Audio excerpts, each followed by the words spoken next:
Good evening. Good evening. I'm a recovered alcoholic. My name is Dave Fredrickson. Hey, Dave. And I have a jacket. It's over there. It's too damn hot in here to wear it, but you see the tie? Now I'm going to loosen it up. What JR forgot to mention was when he fell down my stairs, he was sober. So he left that part out. I'm a lucky man. I stand before you. I feel like I'm one of the most blessed people on the planet. By God's grace and phenomenal sponsorship, I've been sober since December 5th, 1981, and for that I'm entirely grateful. As JR said, he and I have known each other for some years now, and you'll hear it in my story, but I've been doing workshops with a guy that a lot of people in this room know, Mark Houston, and I guess Mark and JR had a connection, and when Mark died, I get this phone call. And it was sometime after Mark had passed, and he says, "Hey, I'm one of Mark's guys, and I'm feeling kind of lost." And I said, "Well, I can understand lost. Let's talk." And it's just been a hell of a ride ever since. And we've had some wonderful blessings together. JR is a brother, and it's so cool when you have people in your life that are family. I can go anywhere in the world. My wife and I were on vacation this summer, and we went to Massachusetts, and we're on the road, and I looked at her and I said, "Hey, I found a meeting, let's go to this meeting." And she kind of gave me that look like, "Really? We come on vacation, you want to go to a meeting, really?" And we went to the meeting, and it was like family. It was wonderful. We went there, and there was these two wonderful speakers, and it's a little town, and there was probably 120 people in this meeting. And that the town may have 15,000 people in it. And I'm thinking, wow, 120 people in a town of 15,000. I live in a town that's got like 80,000 people in it, and we have one meeting, and there's like 40 people that come to that meeting. I'm like, where the heck are all the drunks? It's cool to be on the road. I'm going to call him out right now. This guy over here, Cody. I've been sponsoring this guy for, over a year now, right? And we met today. That's the beauty of Alcoholics Anonymous. Is I got a phone call, from this guy, and he says, "Hey, I'm listening to you on tape. Would you help me?" And I help people all over the world, because they get a set of my tapes or CDs or whatever. And I said, "Sure, I can help you." And we started doing stuff on FaceTime. So we're FaceTiming together. I'm taking through the steps on FaceTime, and he says, "Hey, I got this other guy that I want that's driving me crazy. He's listening to your tapes. He wants to meet you. Can I give him your number?" I'm like, "Of course." It turns out it's Cody, and I've been working with Cody, taking him through the steps. And today was the first time we actually got to meet to press flesh. I mean, that's the power of the internet. That's the power of this program. And I run into people all the time that say that they can't sponsor. And I'm thinking, what do you mean you can't sponsor? What's wrong? Do you not have internet access? I run into people all the time that say they can't go to a meeting. I'm like, how can you not go to a meeting? There's meetings online 24/7. There's meetings everywhere. And I have one of the guys that I sponsor right now, Ben. He's over at Al Udeid Air Base in Qatar, right? He's across the Strait of Hormuz from Iran. That's where he is. It's cooling off over there. It's 115 right now during the day, and that's where he is, and he's catching meetings. There's a meeting on the base, that the chaplain started. He says, "Dave, I need some more meetings." I sent him a link. I've got like 30,000 meetings on audio on my servers. Send him links, and he's listening to meetings all the time. Doesn't matter where you are. If you can't, the book says, "Be you but one man with this book in your hand, you can create what you crave." As long as you have a big book and you have internet access, today we've got it so good. The rehabs love to say, "I want you to do 90 and 90. Did Bill Wilson have the opportunity to do 90 and 90? Did Dr. Bob, Bill Dodson, alcoholic number 3? Those guys didn't have the opportunity to do 90 and 90. But miracle of miracles, they managed to stay sober. How did they do it without going to meetings every day, right? So I digress, but it's wonderful to be here with a bunch of thumpers, because I know that I'm with my people. I don't have to worry about people throwing tomatoes and getting up, and I might have to worry about people getting up and walking out. But if I make you uncomfortable, great, because that's God speaking to you. I'm up here to share my experience, my strength, and my hope, my journey in Alcoholics Anonymous. I came from an alcoholic household. I'm one of 5 kids. My dad was the drunk. Turns out, on my dad's side, everybody's a drunk, pretty much. On my mom's side, there's 8 kids, and they're all either alcoholic or married alcoholics. So, I come from a contaminated gene pool, and the odds of me getting away unscathed were zilch, So, in my nuclear family of the 5 kids, my older sister drinks. She seems to hook up with alcoholics, from my perspective, or people. She's in the process of getting divorced, and her husband was a perpetual pot smoker. So there's addiction issues there. My older brother is a drinker, and he's about as codependent as. You look in the dictionary under codependent, and I think you find his picture. My other brother Don, he passed away. He was in Santa Cruz. He had 31 years, I think, when he died. My dad just passed away with 42 years without a drink. So it's throughout my family, and the grace of Alcoholics Anonymous and the difference that it has made to my family is, well, let me tell you the story. So I grew up in this alcoholic household. My dad was an airline pilot, he was a captain for Eastern Airlines. So I was raised traveling the world, and a lot of airline guys, if they come from the military, my dad was Navy, it's a culture in the military of drinking. And you party hard, you work hard, you risk your life, but when you get to wherever you're going and you're not in combat, man, they let their hair down and they go hard. And so there's a lot of heavy drinkers in that profession, and my dad was one of them. But they're all very functional, so they'll go out and rip and tear, and then when it comes time to sober up, 8 hours bottle to throttle, they'll quit 8 hours before and they'll go fly their missions and hungover as hell, shaking the controls a little bit, but they'll get the job done, go fly the next mission. And those are the kind of people my dad hung out with, and those who I wanted to aspire to be. I saw the power of alcohol in their lives. But what I wasn't seeing was the stuff that you don't talk about, the yelling, the screaming, the holes in the walls, my dad dragging my mom down the stairs at 2 a.m. by her hair, that kind of stuff. The fist fights, the chaos that goes on. And we had some wonderful adventures. I was telling a story recently to somebody that I was working with, and in the 1970s, and my father was crazy. He went over to Germany, took the whole family over there for a summer vacation, right, in 1972. And he bought a Volkswagen bus, right?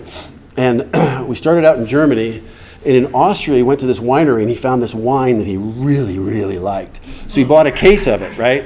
And on a Volkswagen bus, there was a space where the gear shift was, right, between the 2 seats, and he stuck the case of wine right there, and my mother said, kids, stop pointing things out to your father, because every time we'd say, hey, look, there's a castle, he'd say, I'll drink to that, and he'd reach down and bang, hit the bottle of wine. He was hammered.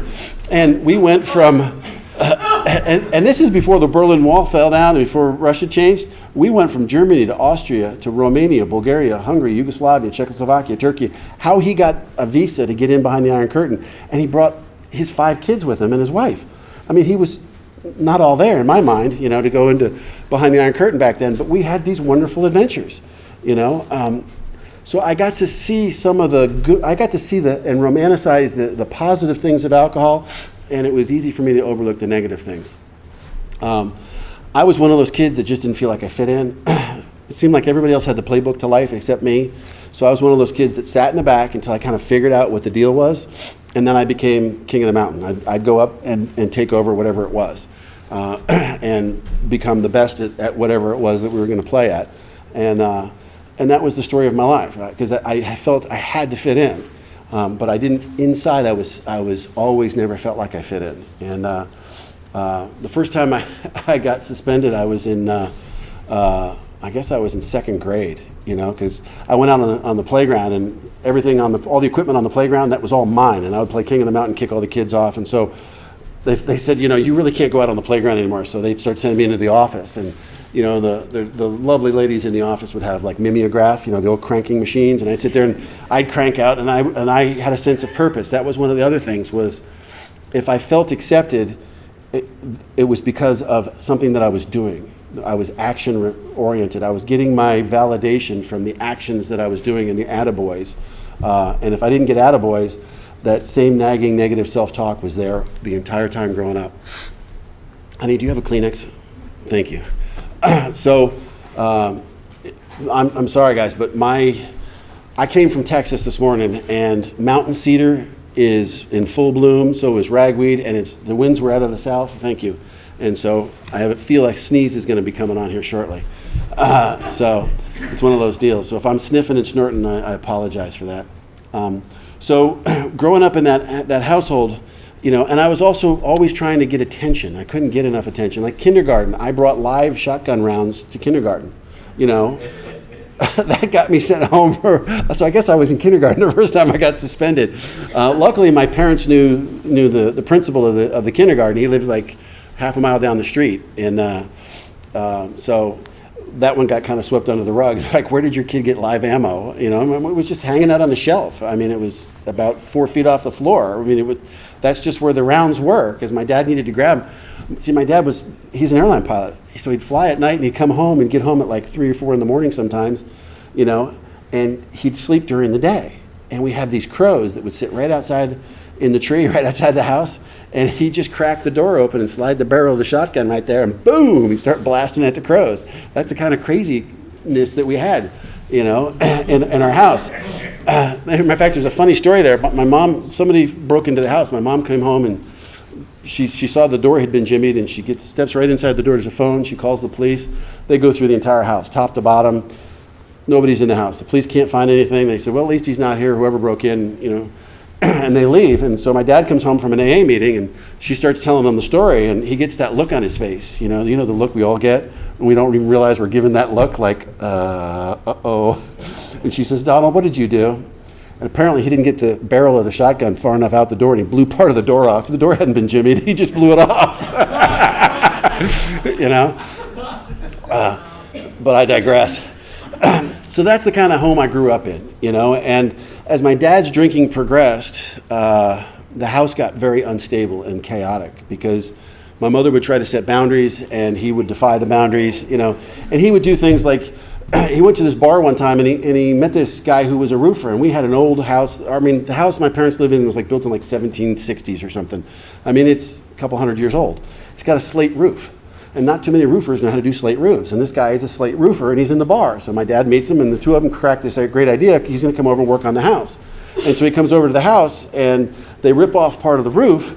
And of course, then the guy who's the roofer is drunk the next day, and he falls off the roof and breaks his back. So he can't finish the roof. So we had those blue tarps over the roof for 2 years, My dad just got stakes, and he staked across the front yard and threw ropes over the house and held down the blue tarp, because you can't nail into a slate roof, And that's the kind of stuff that was normal in my house. I grew up, and everybody knew me because I lived in the house with the blue roof, But as a kid, even then, I knew that wasn't normal. So it's not like you want to invite your friends over to your house, because the house you never knew what you were going to walk into. And so I'm used to chaos. I was raised in chaos. And it says in our book that we are children of chaos in our literature. That fits me to a T. So Dad gets sober. And when Dad gets sober, I had already been in a lot of trouble. I'm in a whole lot of trouble. The first time I got arrested for dealing drugs, I was 13, twice when I was 14, twice when I was 15. And my dad's trying to get his life together. He gets sober, and he separates from my mom, and he moves to Bermuda. And, so I'm cutting school on Friday. My mom's writing me a note, please excuse David. I hop on an airplane on Friday, and I fly to Bermuda. Whether my dad was there or not, I'd go to Bermuda for the weekend, and I'd come home on Monday, and she'd write me a note, please excuse David. And so I was literally going to school Tuesday, Wednesdays, and Thursdays, and I'm partying all the time, and I'm just out of control. I'm getting lousy grades, and there's no supervision, because my parents were at each other all the time. And of course, a good addict, alcoholic will play off of that. So my dad gets sober, and he insists that it's a family disease, and he wants us to get help. And I'm basically thinking to myself, yeah, sure, right. And you want us to get help now, like we're the problem. And but he gave me a gift, because I went to my first Al-Anon meeting over 42 years ago, and I got to see the program in action in Al-Anon. And I was actually at an Alateen meeting at that point. And it was kind of a cool thing, because once a month, the group had AA, Al-Anon, Alateen, and Alatot. And once a month, they'd have one giant meeting, and they all get together. And it was an open meeting where everybody got a chance to share. You'd have a speaker from each of the groups. Well, not the Alatot groups, but the other ones, the Alateens. And so I got to see, and those were the same people that had run into the bars. You know, my whole life I grew up, I always wanted to go with my dad to the bar. And my mom would always send one of the kids. If dad went to the hardware store at 9 o'clock in the morning, she'd say, who wants to go with your father to the hardware store? Because she knew what that meant, was if there was a kid with him, he'd likely come home, maybe.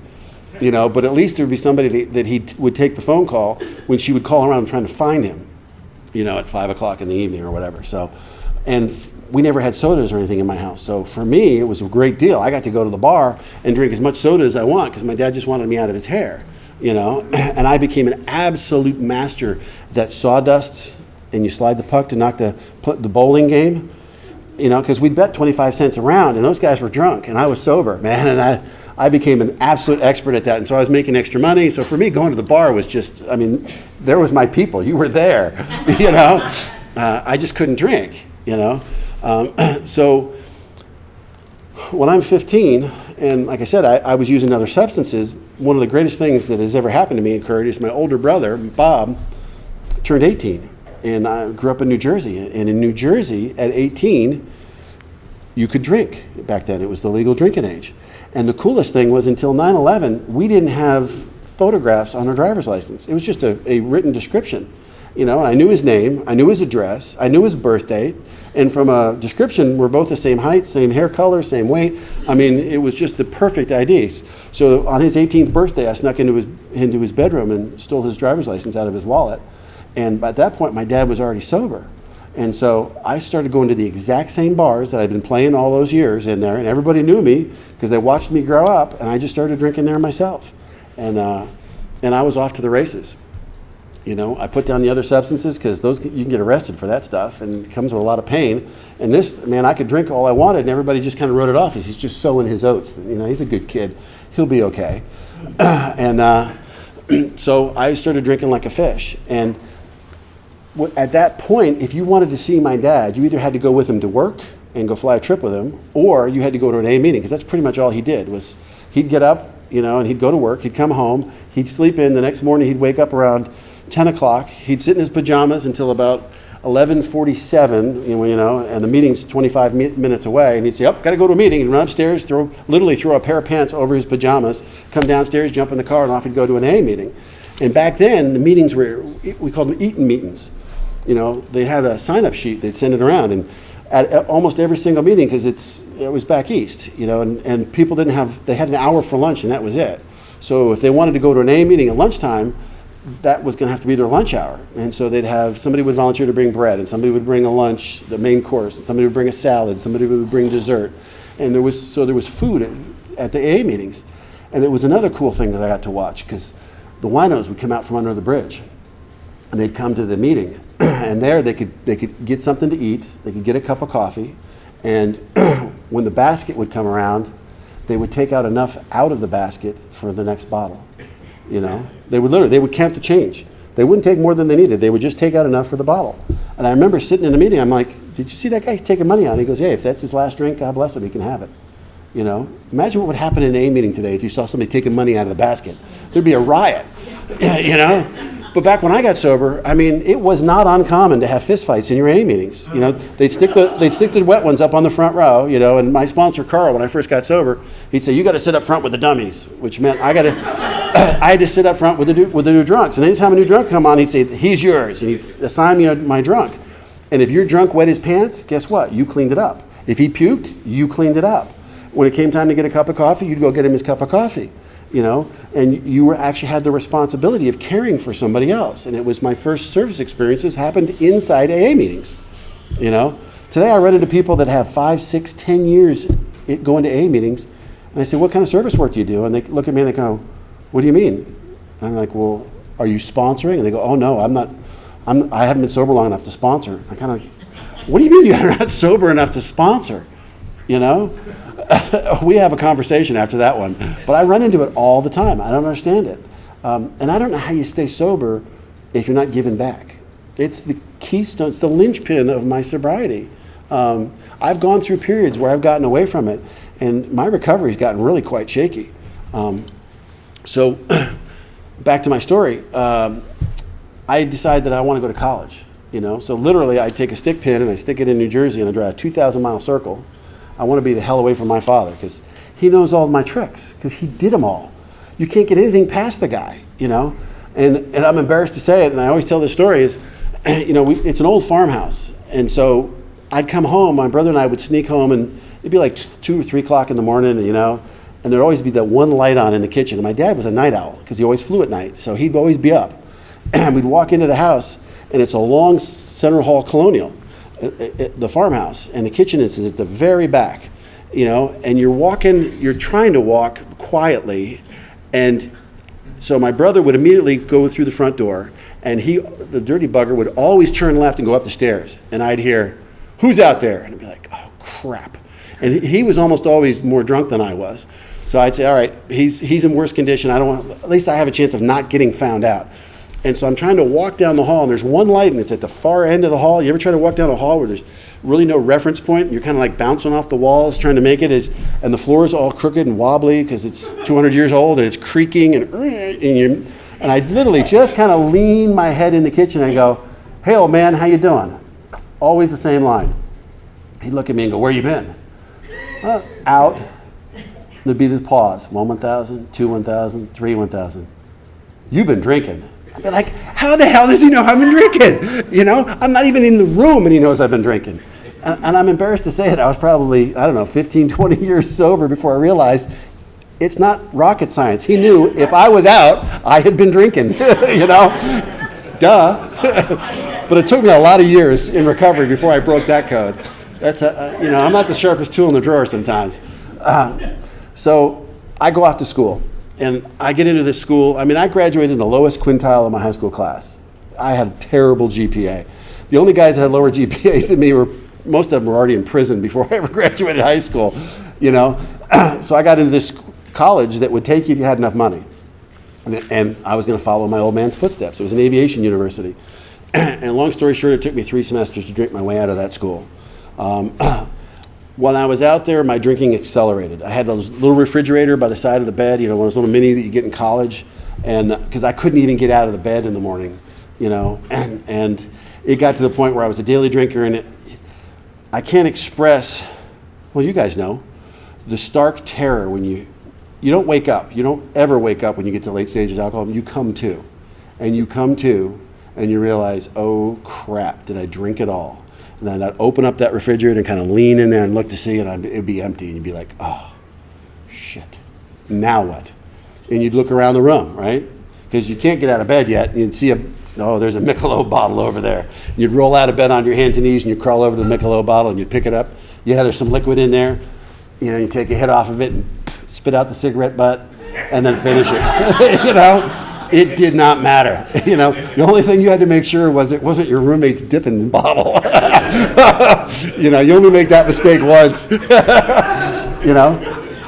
But you got to do what you got to do. Because I knew I couldn't hit the target. I'd be shaking too bad, And I used to think it was funny, middle of the night in a blackout, I'd be pissing in my roommate's closet. He didn't think that was funny. I thought it was hilarious. I kicked one of my roommates out of his bed one time, And he wakes me up, it's like 7 a.m. I'm like, I'm gonna kill you.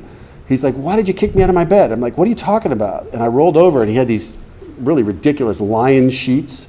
I roll over and I see the lions and I'm like, oh crap, I don't have lions on my sheets. I really did kick him out of his bed in the middle of the night.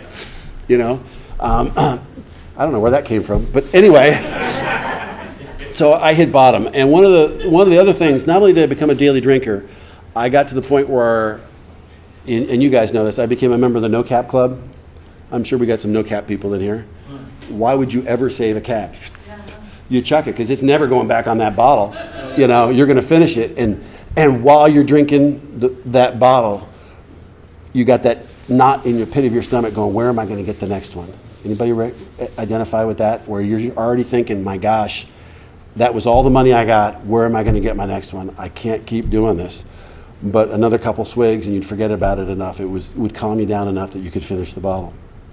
And the other thing that came out in me was I realized I had this tremendous rage. I didn't get angry. I went straight from passive to violent. And I love to bar fight. And when you're my size, That's not a healthy combination.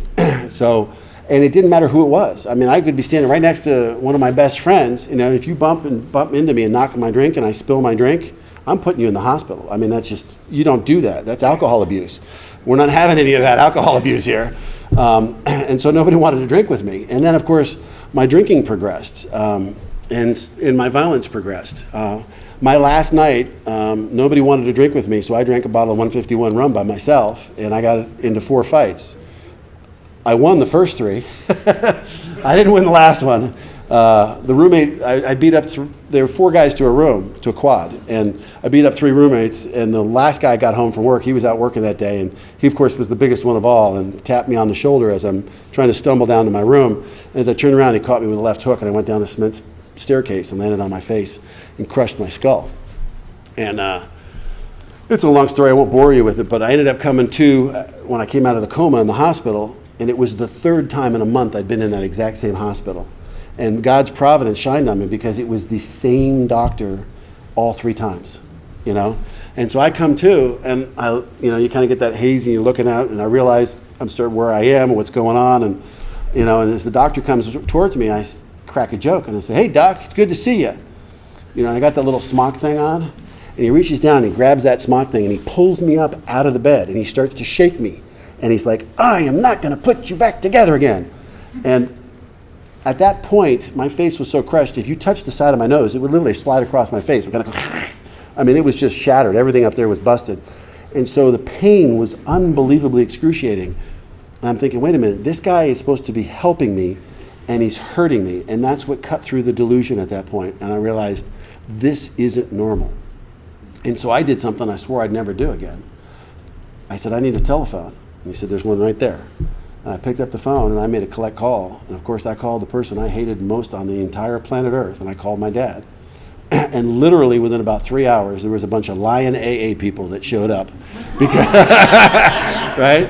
Because my dad had come out there for my birthday, and my twin sister and I were born on my dad's birthday. So we had a triple header, which is October 19th.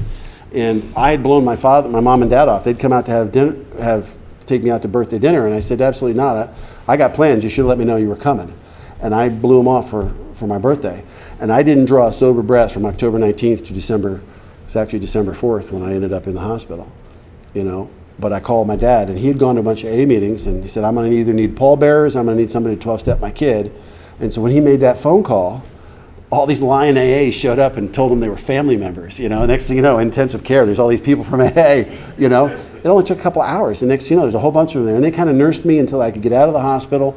And they drove me down to Sky Harbor Airport, put me on an airplane. I flew back home, went to this doctor, and my face was so shattered, they had to cast my entire head, And it didn't bother me at all, because the guy takes out this giant aluminum bowl and he pours in a pharmaceutical cocaine solution and this long strip of gauze. It was like 25 feet long, and he dips it in there and he starts shoving it up my nose. And he starts to mold my face, and then he casts the whole thing. And then he pulls the gauze out when he's done. And so when I started going to AA meetings, my name was Dave, I had blue eyes, and I was completely and totally anonymous. Because all you could see was I had this cast, And everybody knew I was new, and obviously. So I'm going to these meetings, and I was in that cast. It was a long time. It was like a month and a half I was in this stupid cast. And they finally cut the cast off, and I'm going, and now I'm feeling like I'm part of the group, And I got a sponsor at that point, and I'm washing dishes, and I'm doing the things I'm supposed to do. And ashtrays. Back then we actually had cups and saucers, and we all met in churches, in the church basements, So we're using their stuff. And my first job was to wash the ashtrays. And I was like, "Are you picking on me because I smoke? You make me wash the ashtrays?" And he's like, "No, dummy, it's service work."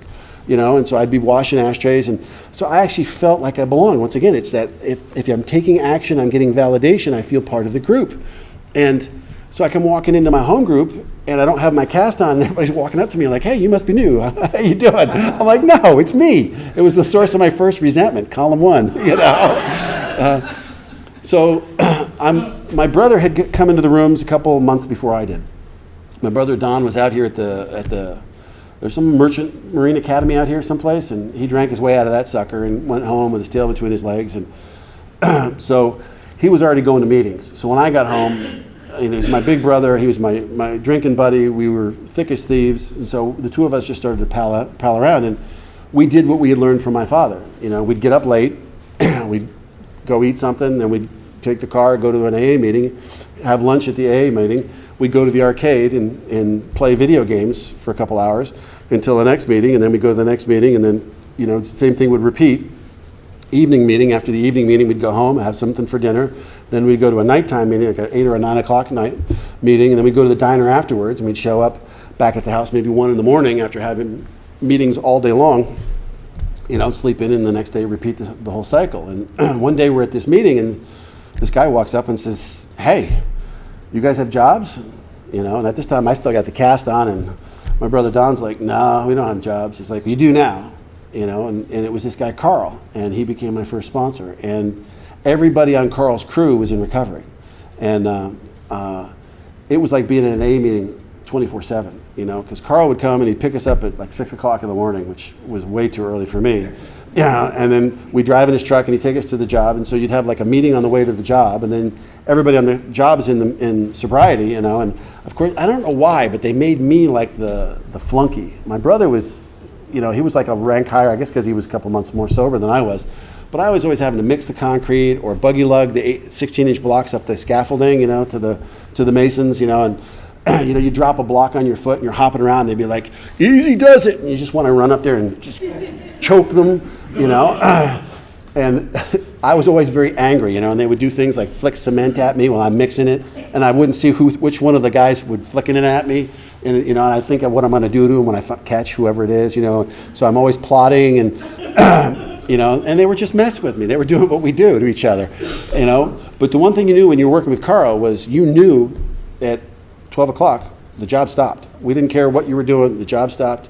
We'd all sit underneath the tree and we'd have a meeting at lunch. Well, because everybody was in sobriety, and you knew the job wouldn't go late, because when it came quitting time, we quit. Boom, we clean up. About a half an hour, that's how you knew, because Carl was like clockwork. It's time to clean up, guys. Boom, we'd clean up, make sure everything was ready for the next morning. We'd have a meeting on the way home. He'd drop me at my house. He'd say, "Get something to eat, I'll be back in an hour." So we'd shower, get something to eat. Carl would come pick us up. He'd take us to a meeting. We'd go to the meeting. We'd go to the diner.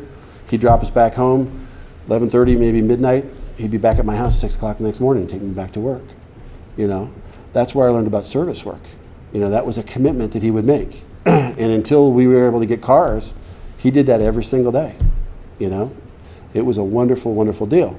And so, since my brother was a couple months more than me in the program, he had actually started working the steps, and I hadn't started working any steps. And not to say that I'm competitive or anything, was, one day he says, "Oh, I'm getting ready to go do my 5th step." And I'm like, "Oh, really? 5th step? With who?" And he tells me, he says, "With Leo." And Leo's a guy from my home group. And I was like, "Oh, okay." So I quickly get on the phone. I call Leo up and I say, "Hey, Leo, I need to do a 5th step." And he's like, "Yeah, your brother's going to come over here and do one." I said, "When is he going to do it?" He's like, 2 weeks. And I said, "How about a week from now? I come do mine." He's like, "Okay, I got an appointment." So, mind you, I haven't worked steps 1 through 4, right? I'm just not going to let my brother beat me to step 5, right? And so I show up at Leo's house, and I said, "Where do you live?" And he says, "I live next to the church." And I show up at his house, and I come up to the door, I knock on the door, and he opens up the door. And I said, "Leo, you going to a costume party?" Because he was wearing a collar. I didn't realize the house next to the church was the rectory, and he was a Catholic priest. It put the fear of God in me, let me tell you, because I didn't understand church. I had never been to church, really, and I was just like, what have I done, Coolest priest in the world. He's like, "Come on in." He goes, "Smoke them if you got them." We sat around, we smoked cigarettes, I drank Coca-Cola, and I told him a bunch of lies, just whatever could come into my head. I was just throwing out these whoppers of stories, and he's like, "Well, where's your paperwork?" And I go, "I don't need paperwork." He goes, "You're supposed to write something down." I was like, "Oh, okay." He goes, "Well, why don't we reschedule this appointment for like 2 weeks from now, and you write some inventory, and then you come back to me." And I'm like, "Okay." So the second time I go to see Leo, I sit out in front of his place, and I flip open an envelope. I'm literally in the car. I'm writing on the back of an envelope. I'm just scribbling some crap. I still haven't ever looked in the book. I haven't done any of that, Carl's got me reading the book, and he's starting me on step 1, and I'm here to do a 5th step with Leo. Needless to say, it didn't go well the second time. And finally, he says, "Who's your sponsor?" And I said, "Carl Roselle." And he goes, "Listen, you got to tell Carl that what you're up to, and if you're not on the 5th step, don't come back here for a 5th step. And if you don't do it, I'm going to tell Carl." And I went, okay, you know. Why do I tell that story? Because I was still sober. My motives were wrong. The reason I was there was wrong, but I was taking some action. I was making an attempt, all for the wrong reasons. You know, just because didn't want my brother to beat me to the fifth step. But I was staying sober this entire time. Now my brother, he did his fifth step and did a couple of the amends and went back out to California to finish because he dropped out of school right before finals. And so he came out here to take his finals, and he relapsed. And so he came back to New Jersey with his tail between his legs, and then I had more time than my brother. I was like, yeah, no competition there at all, right? And but he stayed sober from that point forward, you know, and he eventually came back out here and lived in Santa Cruz, and then got cancer and passed away. And you know, that's how I met some of the guys in California. Was I would come out here to see my brother, and you know, I have deep affections in my heart for you Californians. There's some really good pockets of enthusiasm out here. But it's time for me to get back into school. So I'm working construction during the day, and I'm going to school at night and putting myself through school. And I got in a fight with my dad, and I couldn't live at home anymore. It was just, he was way too oppressive. So I called my grandmother, and I went and lived with her. And she says, as long as you continue to go to AA meetings, you stay sober, and you go to college, you can stay here as long as you want. I said, okay, Grandma. And she was about 14 miles from my parents' house, so it was not a far thing. And I just kept going to the same meetings. It just cost me more gas to get to work, and you know.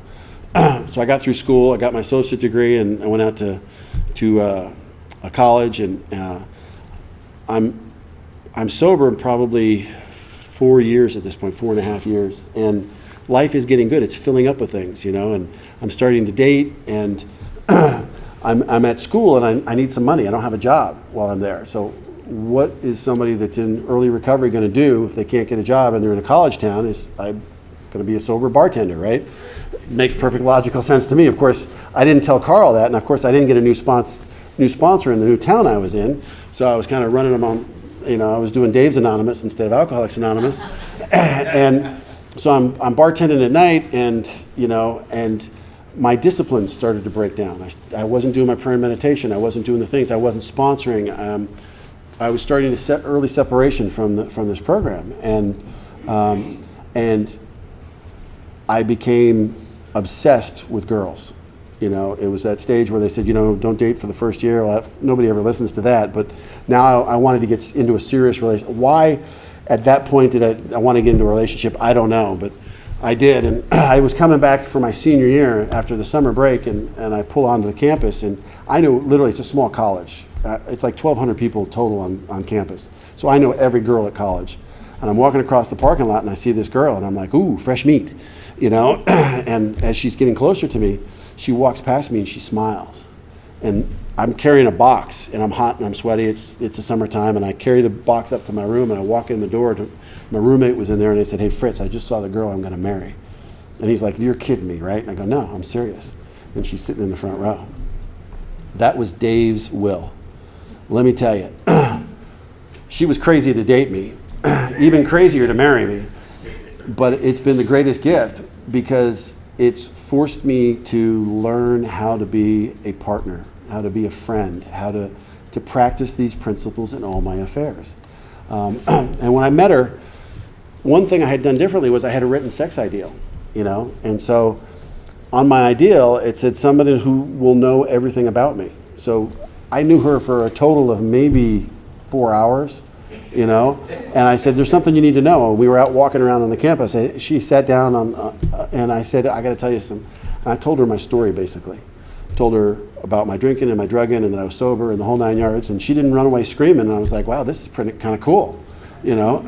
I was finally able to be completely honest with somebody. And one of the things I told her was I want to fly airplanes. That's my goal. So when I get out of college, I'm going to go to the military. I'm going to fly airplanes and do that. And she's like, oh, that's fine with me. And I said, well, you seem really kind of relaxed about that. She goes, oh, my dad's an airline pilot, you know? So what are the odds, you know? Of course, there's addiction in her family too. So it was like meeting my twin that I needed to meet. So that's what I did. I went to the military, and you know, the military's got this funny rule that you you can't do drugs for 7 years. And it just so happens by that point that I'm getting into the military, I had enough sobriety from doing drugs that I was able to, he said, when was the last time you did any drugs? I go, about 7 years ago. He goes, perfect answer. They let me into the military. I was like, this is kind of cool. I got a security clearance, even though I'd been arrested all those times. But I was a juvenile, so they kind of just overlooked that stuff. And so now my dreams are coming true. I've got the girl that I want, and I'm flying, and I'm doing the things that I really want. I get out of my training period with the military, and I get hired by an airline, and I'm flying commercially, and I'm going all over the world, and I've got life just right exactly where I want it. But what's missing is when your life fills up with good stuff. We've all seen it. Well, I don't need to go to that meeting. I'm doing okay. But who's doing the evaluating? The person who lies to us better than anybody on the entire planet, me, is lying to me. And so next thing you know, I'm going to a meeting once a week, and then it's once every other week, and then maybe it's once a month, and it got really ugly. I had double-digit sobriety, so I guess I had 10 or 11 years, and that chicken finally came home to roost, and it was ugly. I was flying in a commercial trip over in Europe, coming out of Milan, Italy, and it was a captain, and he was near his retirement, and he wanted to show his wife the valley up into the Alps, and so he requested a visual departure, which you never do. You always take an instrument departure, but he takes this visual, and he goes up in there. It's a long story. I won't bore you with it, but he ends up, because of his mistake, and he made the mistake, but I had been quoting the book to him because I was an instructor at that point. And of course, I had this big, huge ego, and I know better than everybody. And he'd finally turned around and said, Dave, sit down, shut up, and keep your feet off the seats. I don't want to hear another word out of you. And then I'm watching him make the mistake, and I try to tell him, and he turns around and he said, I told you to shut up. That's on me, not on him, that he's making that mistake. And he ended up stalling a 747 with over 400 people on board. And we literally crossed the Alps at about 1,500 feet on the radar altimeter. When the radar altimeter, we nearly impacted the side of the mountain. And it became a big hearing with the NTSB, and it's a long story, but the one thing that I knew to do was, and it was the first time I'd ever done it, we landed at Kennedy Airport, and I'd had to drive from Kennedy to New Jersey. And at every single exit, I had to stop and ask God to help me not get drunk. I wanted to drink so bad. I was hurting terribly. I'm like, my whole career, everything, because remember, at this point in my life, everything is about the accolades and the acknowledgement, and I'm getting my validation from what I do, not from I'm not a child of God, and because I'm an airline pilot. That's who I am. You take that away, and I've lost my identity.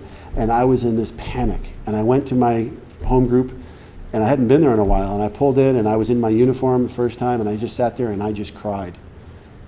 And they did what they do in AA. They loved me. Nobody asked me what happened, what was going on. This lady came over and sat on one side, another lady came over and sat on the other side, and they just sat there and they put their arms around me, and they just gave me Kleenex and let me cry, and I cried for an hour. And after the meeting was over, they said, "Are you okay, honey?" And I said, "Yeah, I'll be okay, thanks." And that started a whole bunch of hearings, and I called my sponsor, and he's like, "Oh, I used to have a sponsee by the name of Dave." I'm like, "Yeah, it's me." One of those deals. Told him what's going on, and he's like, "Well, you got to tell the truth. That's what I learned in Alcoholics Anonymous. You got to tell the truth." And I told the truth. And at the end of that long, drawn-out process, I was the only one that told the truth. Everybody else lied. And when the dust settled, they terminated everybody else. And they put a letter in my file on accommodation because I told the truth. And all I was doing what Alcoholics Anonymous told me. The sad part of that story is when I got through that, I started to take credit for it. Like, aren't I a good guy? I told the truth, So my ego immediately took a huge jump again, right? And you know how God loves to whittle the ego. So 4 days after that whole the dust settles on that thing, the phone starts ringing, and I answer the phone, and it's the phone call that nobody wants to get. Is this Lieutenant Frederickson? Yeah, it's Lieutenant Frederickson. By an order of the President of the United States. And they start going through this whole thing, and they're reading an activation order. And I'm like, oh, crap. I'm getting activated to go to the Gulf War, the first Gulf War. I'm like, wait a minute, I'm a reservist. We don't go fight in wars. It's like a flying club. No, you're going to the Gulf War. So, I give my wife the bills and say, here, honey, figure it out. I'm out of here. I don't know when I'll be home. And off to the Gulf War I go. And it's a long story. But we were flying into a place that we thought was under a chemical attack. And it's one of those deals where as a reservist, once a year you put on your equipment, your chem gear, and it's a big, long process if you're flying airplanes. You have to put on take off your flight suit, put on a charcoal suit, put your flight suit back. It takes 15 or 20 minutes to put the whole damn thing on. And there's this big, huge, long checklist. And of course, everybody starts to freak out because we're about 2 hours out of this base and we got to put our chem gear on, and everybody's freaking out about, does anybody remember how this thing goes? And they're all trying to find the checklist and get out their gear. And having just come out of that event from the Milan incident, it was time for me to trust God. And Carl had taught me, you always make sure you have a big book with you, And I had carried a big book and a 12 and 12 in my helmet bag all those years. And I reached into my helmet bag and I pulled out my big book. And another first for me, for the first time in my life, I opened the big book and I started to read from the big book. And my big book opened exactly to the third step prayer. And for the first time in my life, at that point, I believe I honestly took the third step. And I said, God, if today's the day I die, today's the day I die. I belong to you and I always will. Now, I'm not stupid. I put the chem gear on, but thank God it wasn't actually a live chemical attack. They're shooting scuds and we didn't know which ones were just bombs and we thought they were going to have chemical tips on them. And so it turned out to be a nothing event, but it was a life-changing event for me. Because at that point, I turned my will and my life over to God, and it was time to go back through the work. So I went back through and started going through the steps. And one of the things that I had been shortchanging guys that were dumb enough to ask me to sponsor them at that time was I'd throw them a 12 and 12. I wouldn't take them through this book. This book is way too hard to navigate. If you don't know where the first step is in this book, you're not going to find it on your own. Somebody's going to have to show it to you. But on a 12 and 12, I can say, read step 1, and here, anybody can find the step 1 and the 12 and 12. So I wasn't giving them the gift that had been given to me. So to make amends to these guys, I had to take them through the steps. So I'd take them through the big book. I'd go to each one of them and say, hey, would you do me the honor of making amends to you and doing that? So I started to do that. And they'd be going, hey, that was fantastic. Thank you for taking me through the work. But I got 2 sponsees, and you went pretty fast. Could you show me and take them through with all 3 of us again? Because I want to do it again. And I say, sure. The next thing you know, I'm doing 3 guys, and then 5 guys, and then 10 guys. And then somebody says, hey, you should do a workshop. So I do a workshop, and I'm doing 2 or 3 of those. And before you know it, somebody brings their tape recorder, and I get recorded. And then once you ever get put on, back then it was cassette tapes. Once those things get out into space, you never know where it's going to go. And next thing you know, I'm getting asked to speak all over the place, and it just kind of took on a life of its own. And so I get out on the speaking circuit, and life has gotten really good. Now it's complicated because now I have to be a husband, I have to be present, I have to go to meetings, I'm trying to fit in working with others, and so my life is getting really good. And I've got my airline job, I've got my military job simultaneously, and then we go from cassette tapes to CDs, and a guy who was right at that transition period between tapes and CDs, he calls me up and he says, hey, is this Dave Fredrickson? I go, yeah. And he goes, I work at your airline, and once a year our airline publishes a list of pilots. And you get a number when you get hired, and it's not a sequential number. You just get a seniority number, and your whole career is based off of that number, right? But it's got your name, and it's got the number, and the date you were hired on, and it's this list. And at that time, there was like 10,000 pilots at my airline.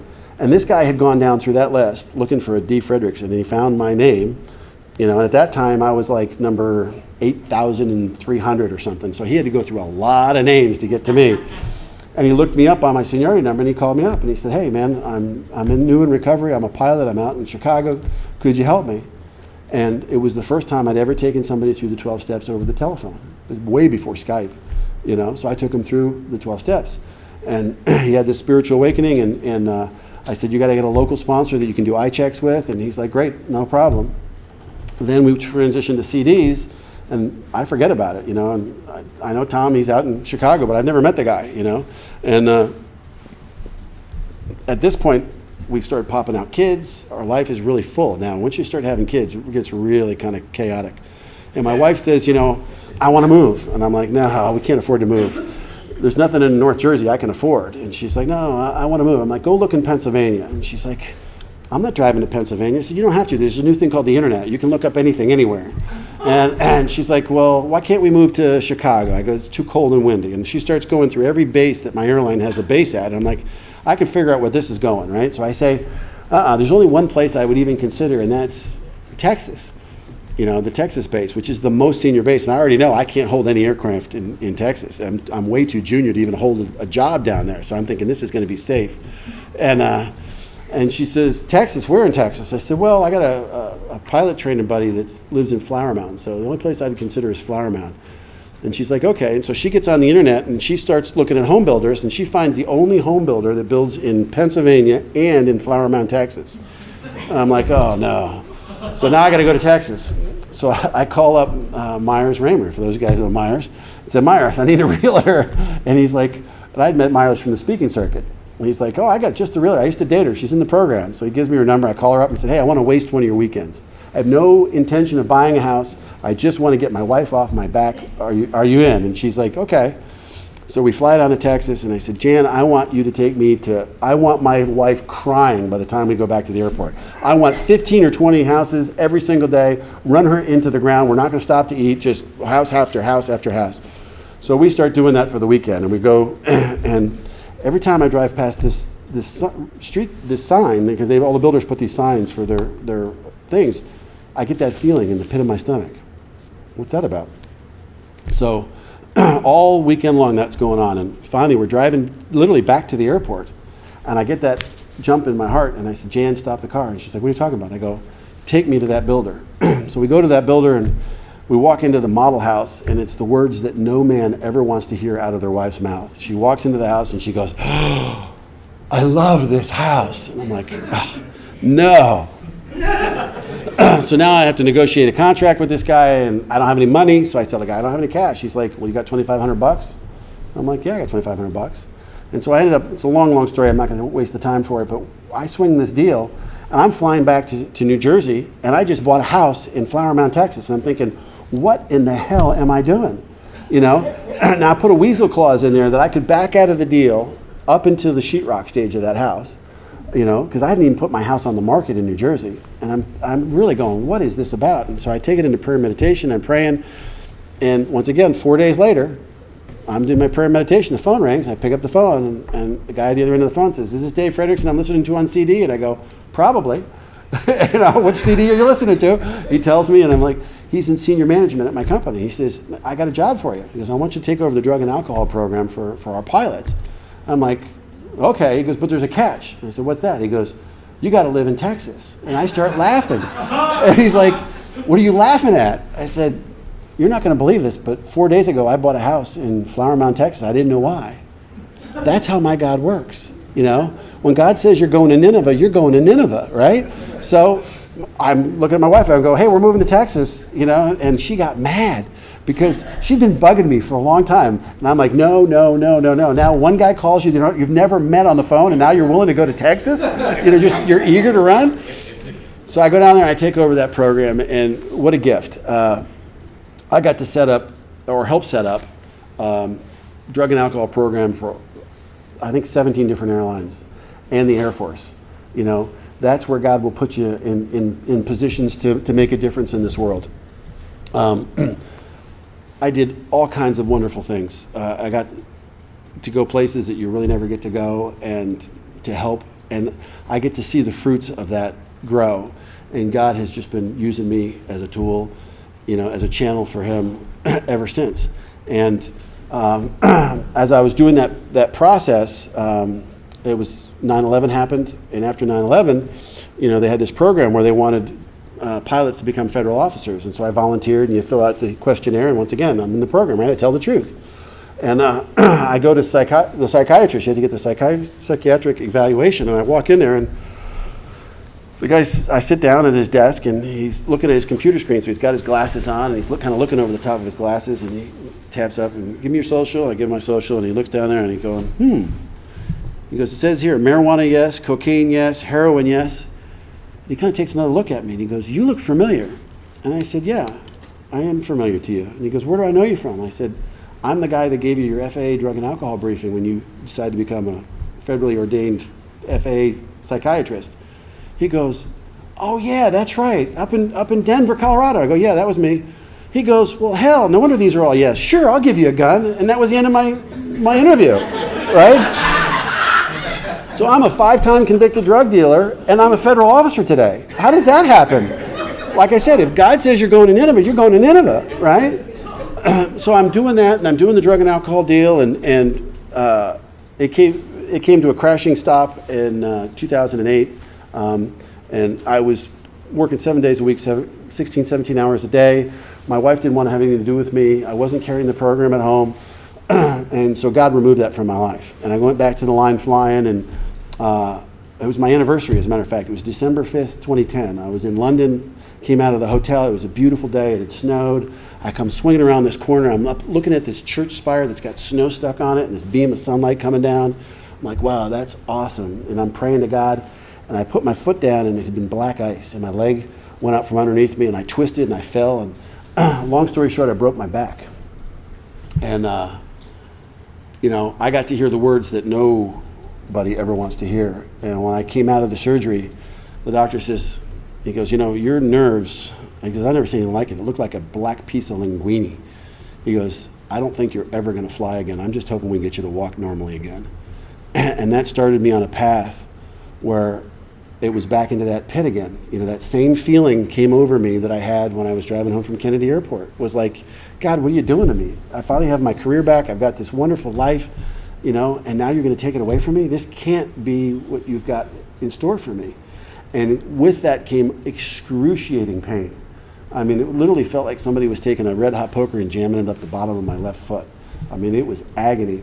And the one thing I told all the doctors is, I will not take opiates. I've danced with that devil, and I'm never going to dance with that devil again. Sorry. So it really forced me into prayer and meditation. And, John Kabat-Zinn and Shinzen Young, and a lot of these guys that teach you how to meditate through pain. And I started doing a lot of prayer and meditation. And what I didn't realize then, but I can see the hindsight, was God wasn't done using me, because it was in that period where I got the phone call from, I'd done this workshop, and I got this crazy kid from the Ukraine who reached out to me and said, hey, can I translate it? And I said, sure. So Nick translates this damn thing, and he gets it to the GSO in Russia, and the next thing I get a phone call saying, hey, would you come teach the traditions and concepts in Russia? And I'm like, okay, and I'm thinking, well, who am I going to go there with, And I'm like, well, I know somebody. There's not too many people in sobriety that know the traditions and concepts. And I go, I know somebody who knows the traditions and concepts. So I pick up the phone, I call, hey, JR, you want to go to Russia with me? GSO wants us over there to teach traditions and concepts. And so when he said we done a little traveling, we done a little traveling.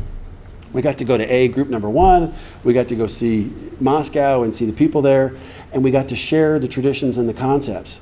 And it was one of the coolest deals, because they would meet. It was their conference. So all day long, they'd meet in their conference. And if you've ever been to an AA conference, they fight and they scream and they yell and they argue in all the groups. And then at night at dinner, everybody becomes friends again, and they forget about the battle that they had. And then after dinner, JR and I would teach the traditions and concepts. And it was really cool because, after our first session, the next day we come in there and the same thing kind of happened. And the guy says at dinner time, he says, we've been at a bypass for a long time. And he says, we started to do what you were telling us to do, and we actually came to an agreement. And I was like, wow, how cool is that? Once again, it was God doing for me what I can't do for myself. He found a way for me to be beneficial. Now, I had teenage boys. My boys were growing up in that period. I was home every single night to be able to pour into my kids when they were going through their 12, 13, 14, 15, 16, in that time frame. What a gift that was. I could have been sitting there saying, you know what, God took away my flying, but instead I was saying, wow, look at this, I get a chance to pour into my life. Long story short, a miracle happened, and it's really a long story, but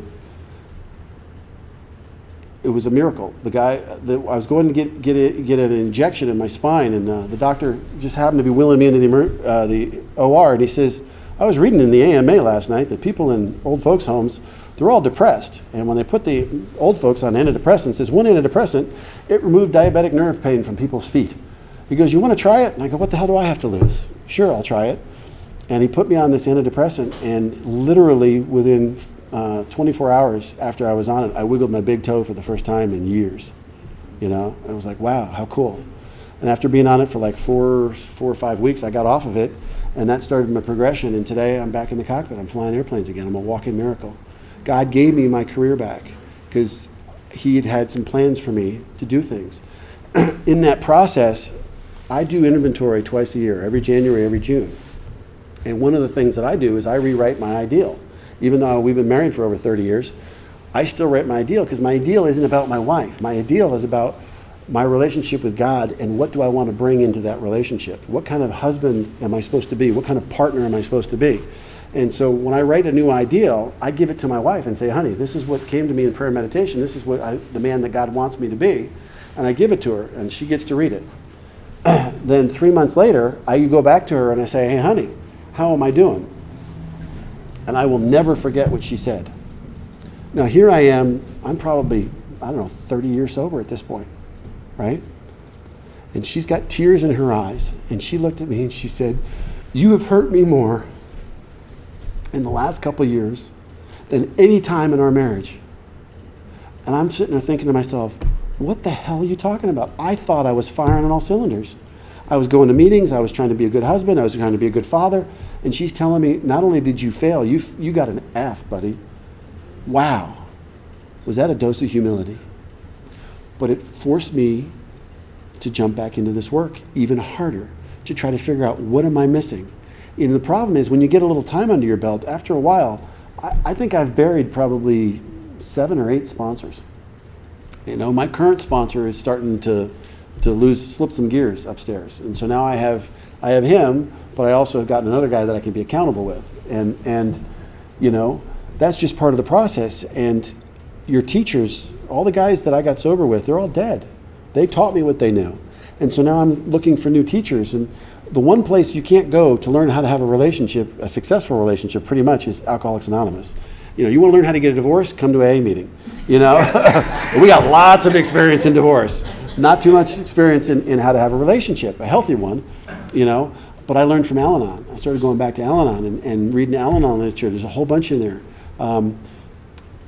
I started studying with different people that are earth people, that long-term marriages that talk about failing in their marriage and how they overcame and how to bring God into the relationship. I redoubled my efforts, and I'll let her speak for herself when she tells the story when she shares tomorrow. But I think I'm a better husband than I've ever been in my entire life. But I work at it. My sobriety has never been better than it is now, but I work at it.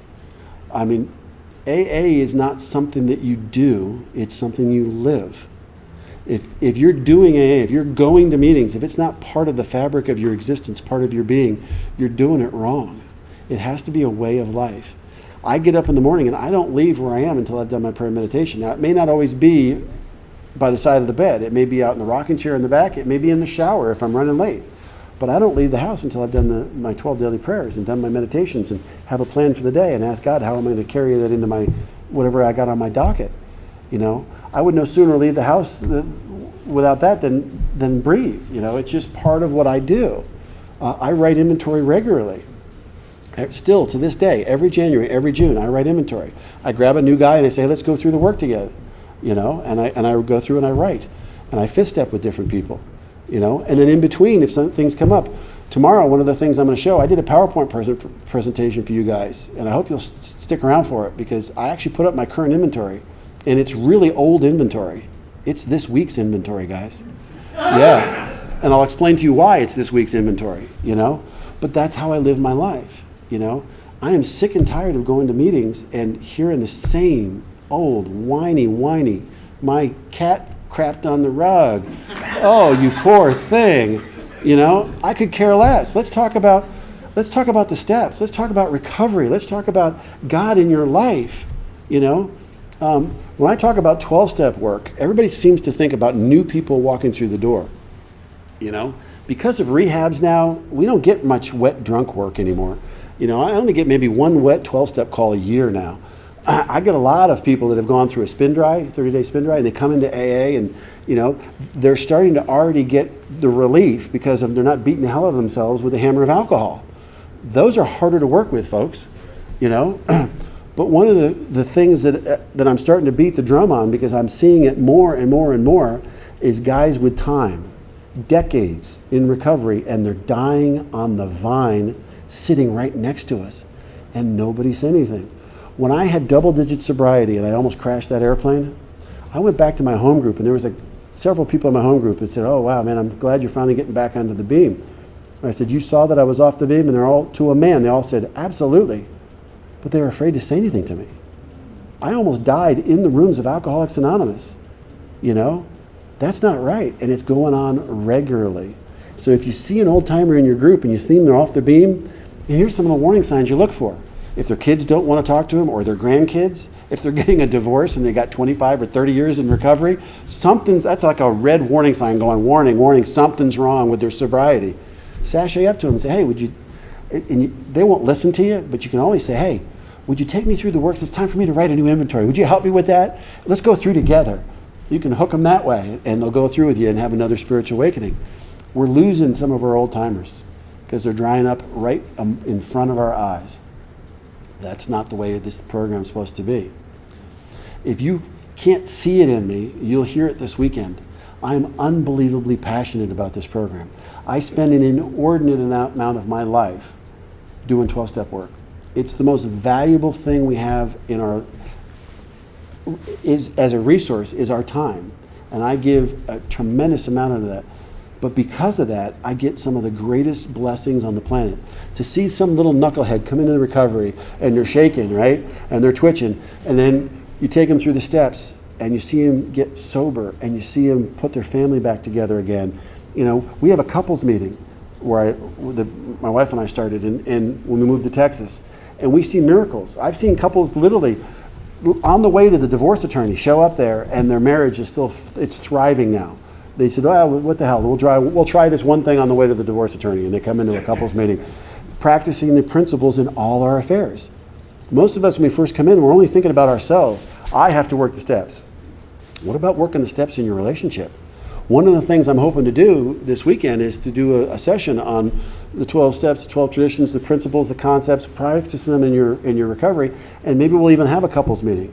So if you've ever been in a relationship, I don't care if you're married now, if you've ever been in a relationship or ever hope to be in a relationship, you know, bring your significant other and we'll have a meeting. We'll talk about it because it's amazing. You know, we have what I call AA angels and at-home devils. You know, we're great when we're pontificating in our home group.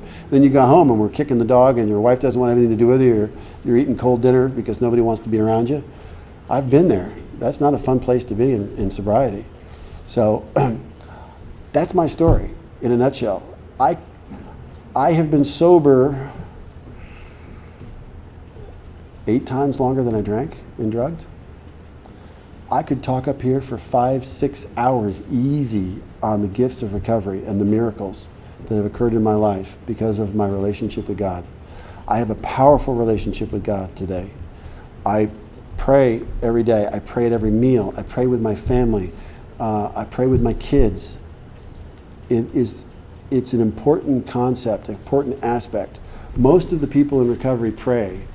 Not very many meditate, and almost nobody does vision. And that's one of the things I'm hoping to teach you guys this weekend, is mixing the combination of prayer, meditation, and vision that the book gives us.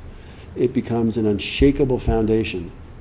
And with it, literally, you can save people's lives. I'm a testament to that, and I don't want any of you to miss that opportunity. There's not enough of us in the trenches. Come on in, let us teach you how to be in the trenches and carry this message, and you will get some of the greatest gifts that have ever been given. Your life doesn't belong to you. What I want doesn't matter. I don't get a vote because I work for God today. Got big stickers, I got big things on my desk, it's all over me. But that's how I live my life. AA has given me the greatest gifts. I've grown up in Alcoholics Anonymous, literally. I was a teenager when I got here, and I'm in my late 50s now.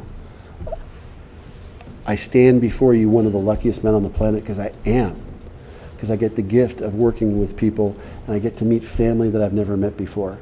I get to go all over the world, and no matter where I go, I have a home. Because it's the same people in our meetings as it was in the bars. Thanks for letting me share. Look forward to this weekend.